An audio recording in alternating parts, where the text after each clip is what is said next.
deposit. Those are great deals that you should be taking advantage of. But first, Ben, what are some things that we could look at to make some money over at BetMGM on Sunday? No doubt. Yeah. So we got a full slate of games. Obviously, there are a couple days between now and then. So these lines can and will change. You want to try to jump on it, grab the value. I'm going to start things off with seemingly how I start off every single show, which is backing the Cleveland Browns. And this is spread right off the bat. I want to say it's minus 3.5 right now. I do think, and it's minus 105. I wouldn't mind waiting a little bit because I think there's a better chance that it ticks to 3 than 4. And I think if you get 3, that's a huge difference. If I had to take 3.5, I would. Feel pretty confident with the Browns here. They get another home game. Pittsburgh comes in. And to me, this is just a team that I can't think of anyone that's going to benefit more from having played on a Thursday. They needed the extra rest. The team is so injured, and it looks like a lot of these guys are coming back potentially. You've got Baker, who's practicing. The tackles, who I think actually might be more important than who was ever playing quarterback. You've got Nick Chubb. All of these guys look like they're trending upward. If the Browns are getting multiple starters back offensively, I think they have the distinct advantage over a Pittsburgh team that I just really don't believe in. They've been average at best on defense. Big Ben is always hurt. It's just not a very good football team. So I look at Cleveland. I think they're on the upswing. They had a much needed win against the Broncos. I will lay the points, preferably 3, but even if it's 3.5, I'm going to back Cleveland once again at home. Yeah, and then also don't forget, as banged up as the offense has been, the defense has been healthy. That's really one of the better defenses in the NFL. So I do like them going up against a Pittsburgh Steelers offense that Ben Roethlisberger is looking pretty washed, and strong front seven for the Cleveland Browns. Certainly something I think they could take advantage of.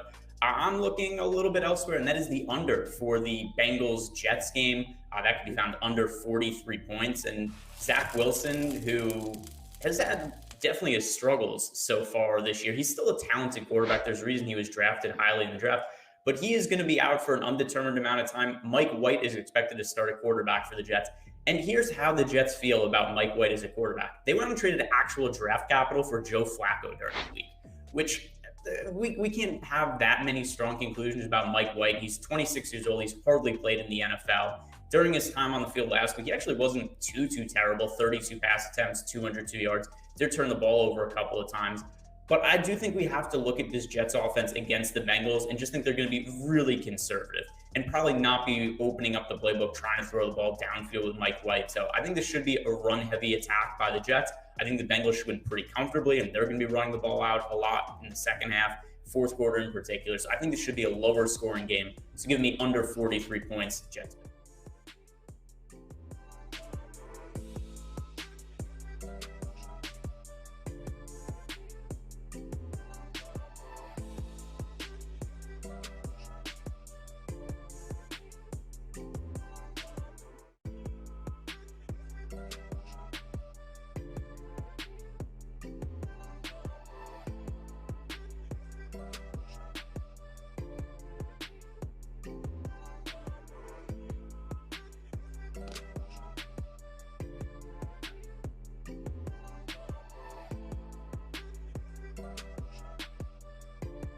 It is the Awesemo lineup building show, revamped though. It's a little bit different from what we were doing before. We're trying something out a little bit, kind of in the same vein, except it's going to be looking at the top stacks duel. So what Gundacker and I are going to be doing is we're going to be looking at some of the top overall leverage stacks in the top stacks. So we're going to look at some of the popular options, some of the more contrarian options on FanDuel and DraftKings. We're going to use the lineup builder over on Awesemo to try to make some lineups that we think are going to be good, profitable lineups for GPPs. Also importantly, today's show is sponsored by Jock Market. If you guys are new to Jock Market, you could download the Jock Market app. Making your first deposit using the promo code Awesemo will get you up to a $50 bonus on your first deposit. So, Gundacker, first of all, just kind of general thoughts about this slate. How you feeling about it?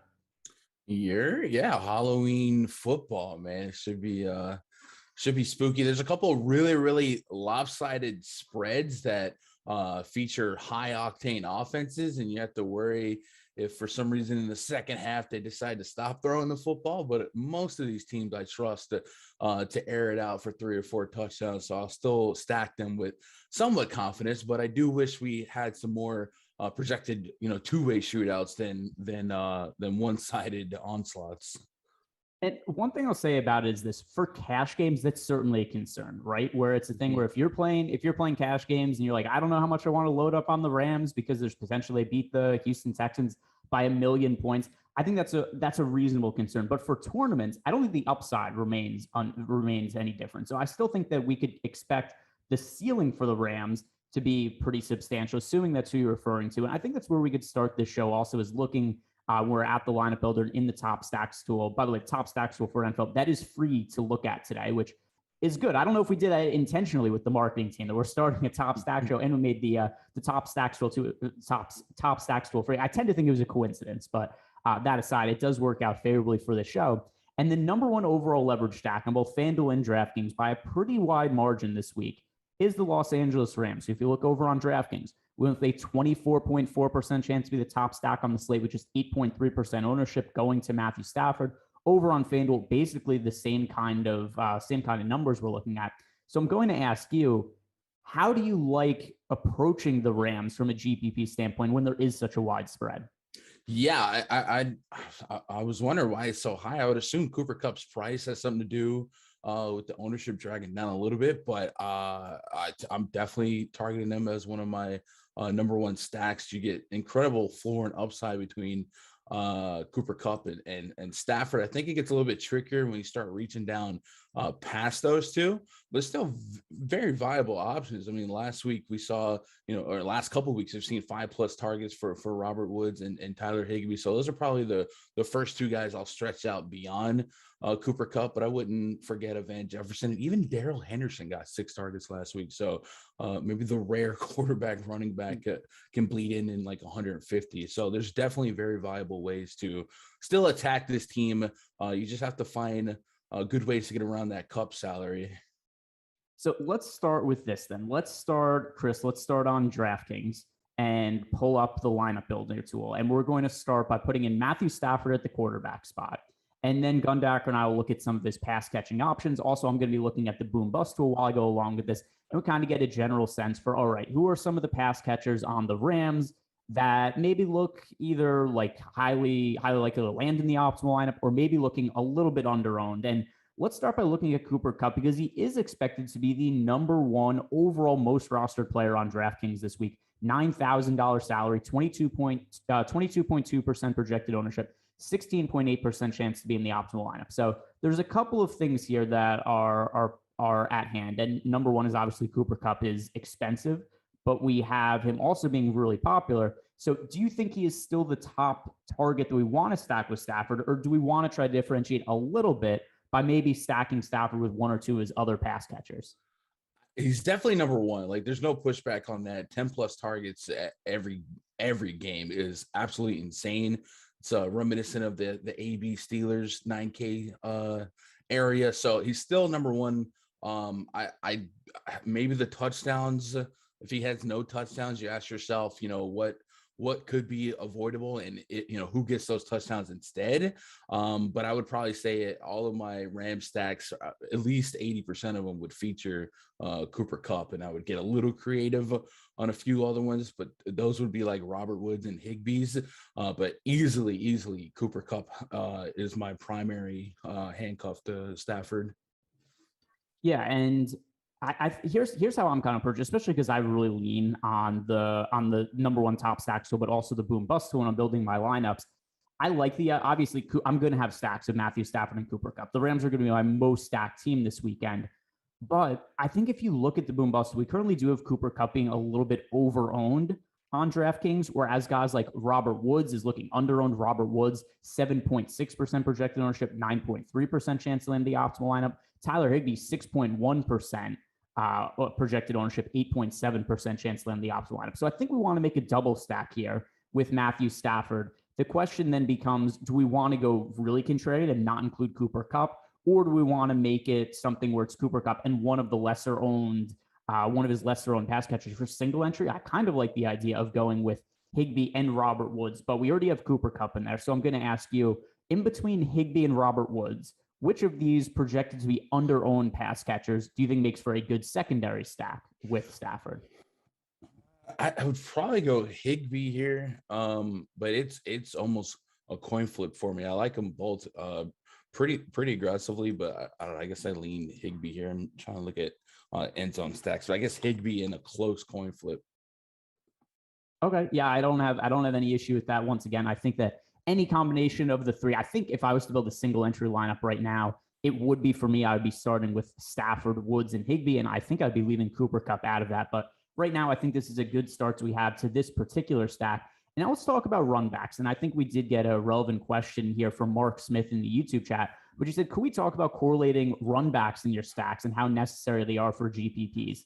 I don't have them in all of my lineups usually, except I do try to prioritize them. However, some of the spots where I don't is a spot like this where the Rams might literally just run over the Houston Texans to the point where this is like a 35-7 game. We don't get a lot of fantasy points back from the Texans side. So I think we could run back with Houston player, but I don't think it's absolutely necessary. It's something there was a point in time where I forced into my lineups. I don't really force it as much anymore now. And something else that I'll bring up is if you do look into our top stacks tool and you try to figure out, like, okay, who are the best plays from the Houston side to bring it back with? There's Brandon Cooks at 5,700 on DraftKings, but once again, he is looking a little bit overowned, so I don't think it's necessary. And the other thing to consider is that there is nobody else from Houston that I like, but I'm going to ask you, is there somebody else from Houston that you would like in a run back, or do you think it's okay to play the Rams without a run back option from Houston here? Yeah, I could run this naked. 7 pass catchers got targets last week for the Texans. They're just way too bad, and other than Cooks, way too spread out for me to kind of hang my hat on any of these Houston options. So yeah, this would be a spot where I prefer to just trust the Rams by themselves and not force a run back.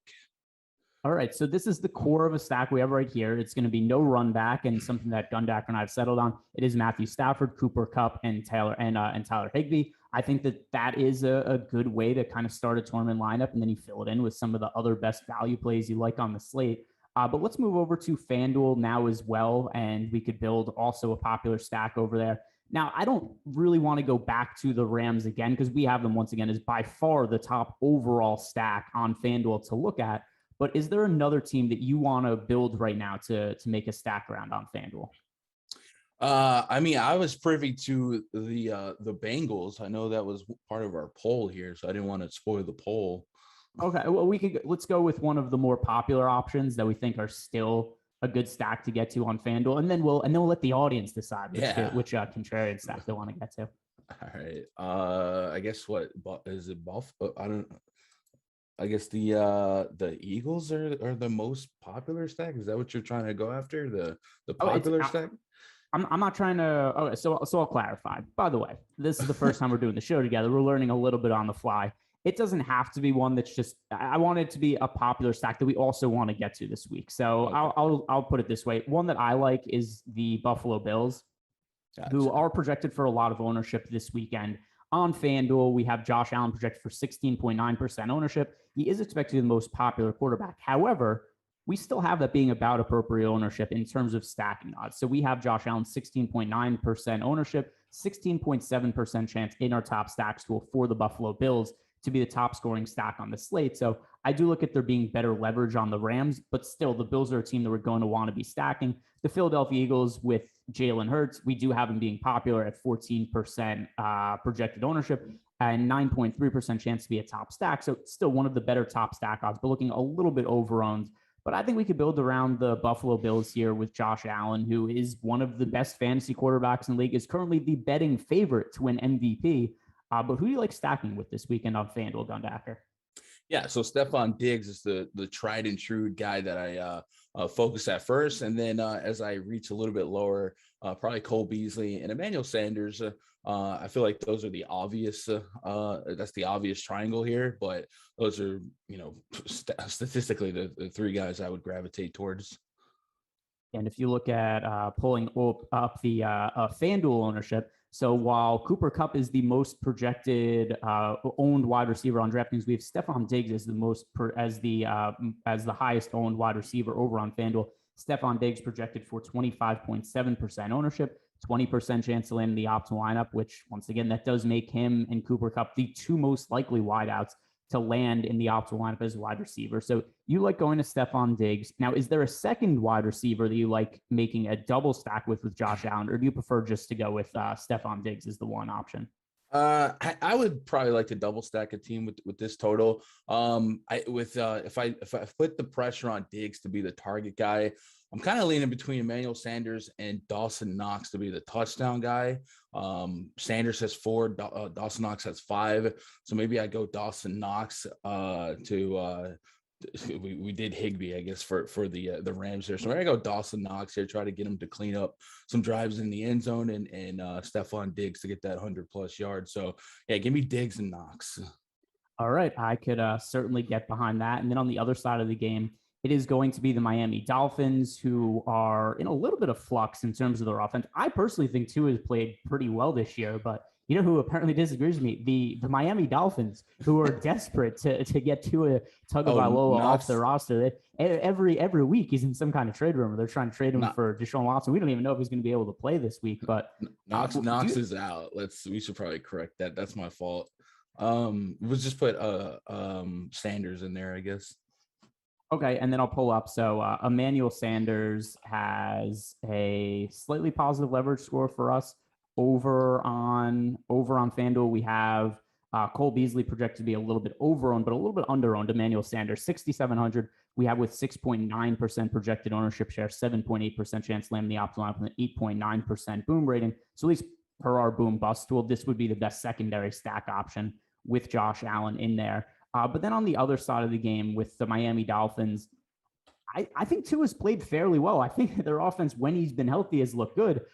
He can't totally help that he got hurt earlier in the year, but I think this is a better offense people are giving him credit for. Tua's had some big fantasy games. So this is a team where I think we should have a run back in the Miami Buffalo game, where I thought that was less necessary in the Texans side of the Rams Texans game. I think we should get a run back for Miami. Do you agree with that? Yeah. Hey, since we just opened up that tight end spot, what do you think about Mike Gesicki? We could go to Mike Gesicki. I think Jalen Waddle is another one that makes sense because Tua does nothing but throw short passes over to Jalen Waddle. He's more of a DraftKings friendly play to me than FanDuel, just because of the full point PPR bonus. But looking at Mike Gesicki over on FanDuel, we do have him being slightly under-owned, so I think that is reasonable. We've also got really low ownership on Jalen Waddle. I think you could even go a 4-man stack here in terms of wideouts, and we go with Diggs, Sanders, Waddle, and Gesicki. Do you think it's a little bit of overkill, or is that sensible for you? No, I mean that game script wise makes a lot of sense. The offense is going to have to play a lot of catch up. If you look at the spread here, and if you look at what happened in the first meeting, so I'm in on full stack in the game here. Yeah, I don't mind it with the game with this kind of total, and I think that's a game that once again on FanDuel makes a whole lot of sense.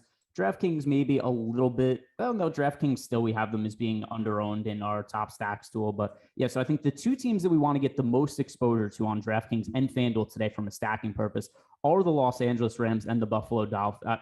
The Los Angeles Rams against the Houston Texans, and then the Buffalo Bills going up against the Miami Dolphins. Those look like the two teams to focus our lineup builds around in tournaments. Now, we're also going to hit on some contrarian plays. If you guys didn't see, we did have a poll up in the YouTube chat, and you guys answer that poll, and then based on what you guys answer, we'll make some contrarian stacks based off your answers to that poll. So while you're answering that, I'm going to go look at our NFL betting player props tool, because even though there's not really a direct correlation in terms of, hey, if we're stacking this team, we should also be betting on any player props that are involved, I do think it's worth noting that if you look over at our player props, which by the way is free to use over on Awesemo.com, we have as our top quarterback bet Matthew Stafford over 297.5 passing yards.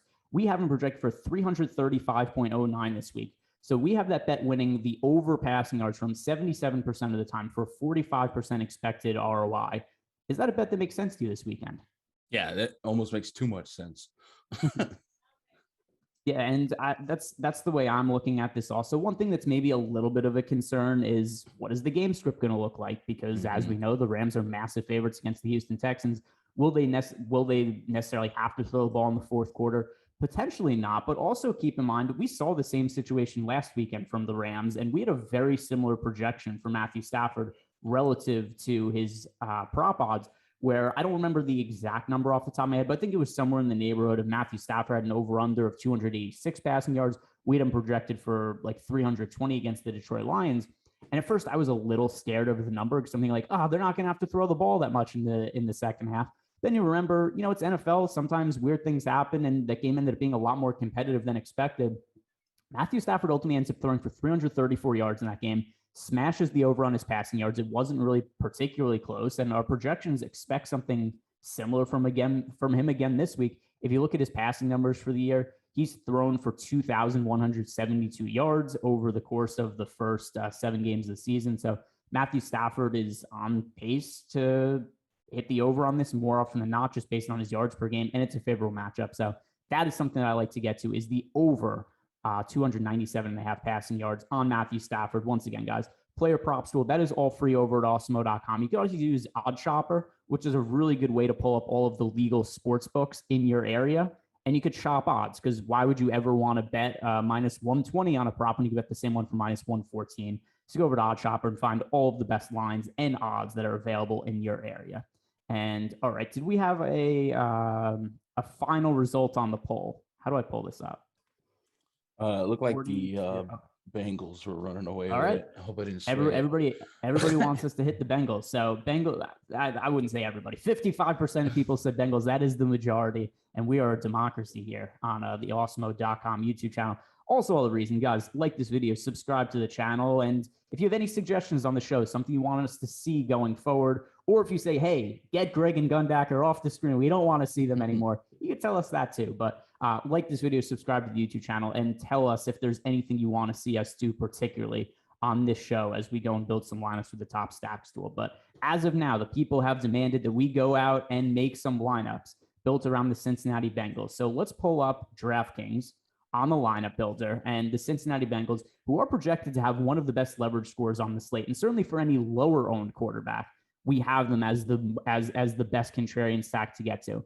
The Cincinnati Bengals this weekend against the New York Jets on DraftKings, we have them projected for 2.9% ownership in Joe Burrow, whereas the stack has a 6.4% chance to be the top scoring team on the slate. So I do think this is one we want to be overweight to in tournaments, not to the same extent as, the Rams or anything like that. But still, I think somewhere in the neighborhood of 10% exposure to Joe Burrow and the Bengals would make a lot of sense.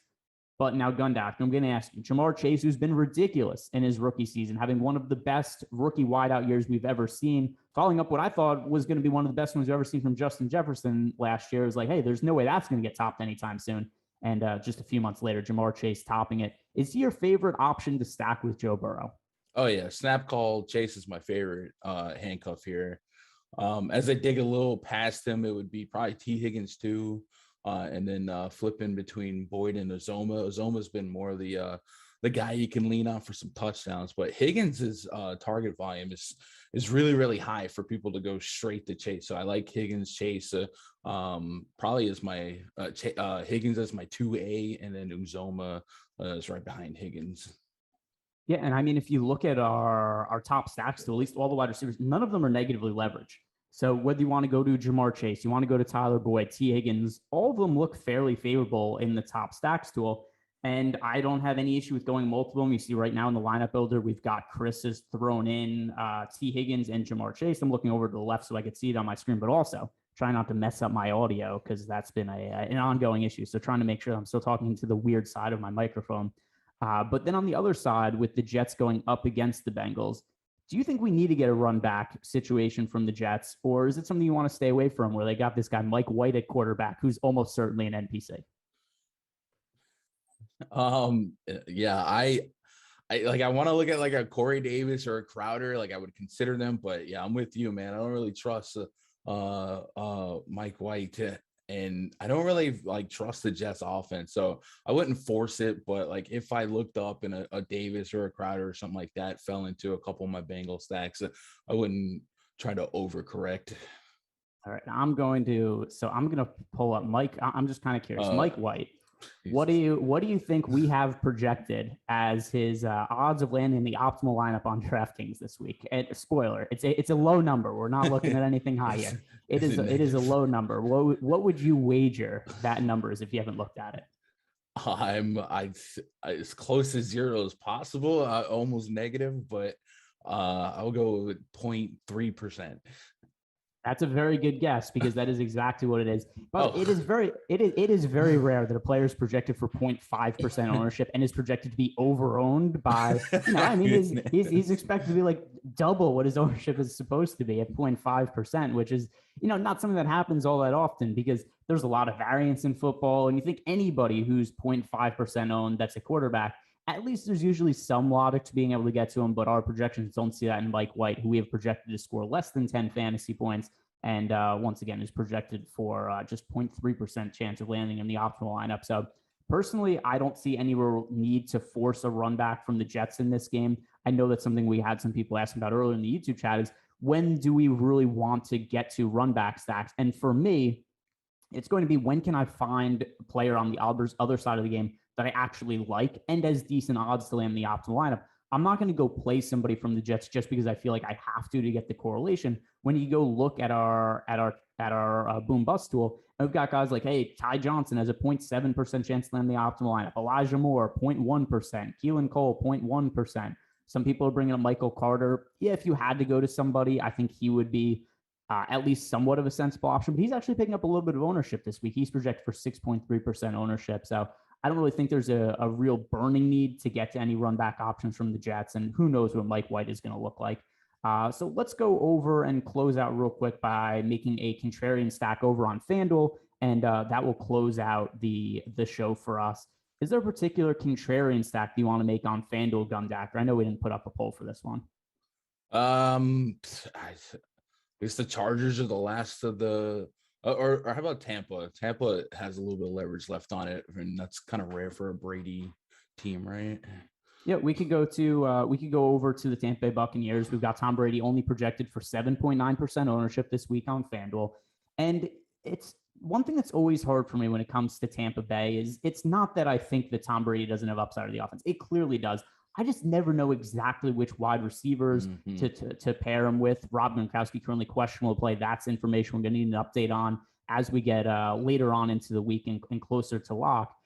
But is there any one wideout or tight end here? By the way, Antonio Brown officially ruled out, so that does at least help us a little bit. But is there any one of his pass catchers that you feel confident this week is going to be the guy that Brady locks onto? I think it's Chris Godwin for me. Yeah, he would be my favorite handcuff here. Okay, and I think that's something else to consider with some of the Tampa Bay wide receivers is I'm going to pull up the ownership for these guys.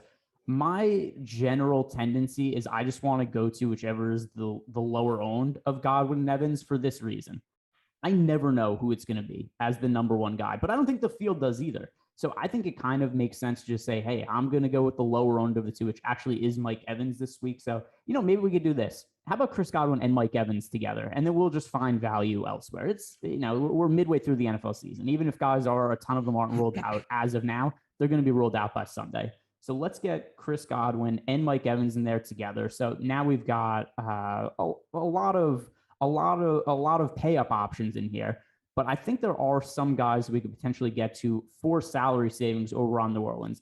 Marquez Callaway, he's cheap. Traquan Smith, he is cheap. I don't know that I'd go to Alvin Kamara here just because of the salary constraints based on the lineup we've already built. But Marquez Callaway or Traquan Smith just made his season debut last week after he was on the injured list early in the year. It was a little bit of a rocky start. But do either Callaway or Smith stand out to you as GPP options for stacking purposes with the Bucs?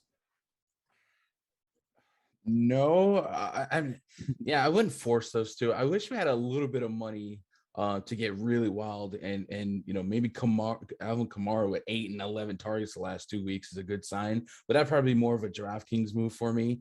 So yeah, neither one of those like make me feel super confident, but I don't have a strong lean one way or the other. Okay, so we don't have to force anybody, and this could be our Buck stack of the week with no run back option. And any other stacking thoughts you have just in general for this slate, Gundacker? No, but I will say, like, on FanDuel, if I'm leaning on Brady in a tournament lineup, I'll almost always double stack with him because he's not going to give us any rushing yards. So he's almost going to have to throw 4 touchdowns, right? So getting to the Evans and Godwin makes a lot of sense. Or even if Gronk did play, getting 2 or 3 of those guys, I'm fine with. And maybe the water's a little bit more shallow without Antonio Brown again. Okay. If you guys want to check out that Top Stacks tool, it is free to use.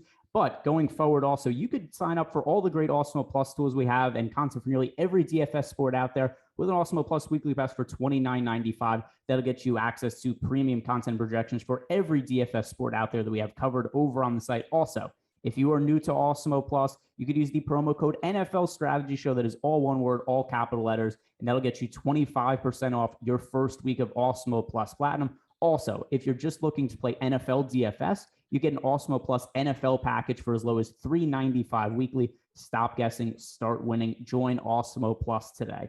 All right, guys, that is going to do it for our first lineup building show for the Top Stacks tool. And, I think this was an interesting way to look at building lineups. So you guys have any kind of suggestions on how you want to see us do the show in the future, any kind of segment ideas, we're open to suggestions. It's the first time we did it. We're kind of flying by the seat of our pants, and maybe you guys have some better ideas than we have. It wouldn't be the first time. It certainly wouldn't be the last time. But that aside, you could follow both of us on Twitter. If you have any questions, hit me up at Ehrenberg DFS. You could hit Gundacker up at Gundacker.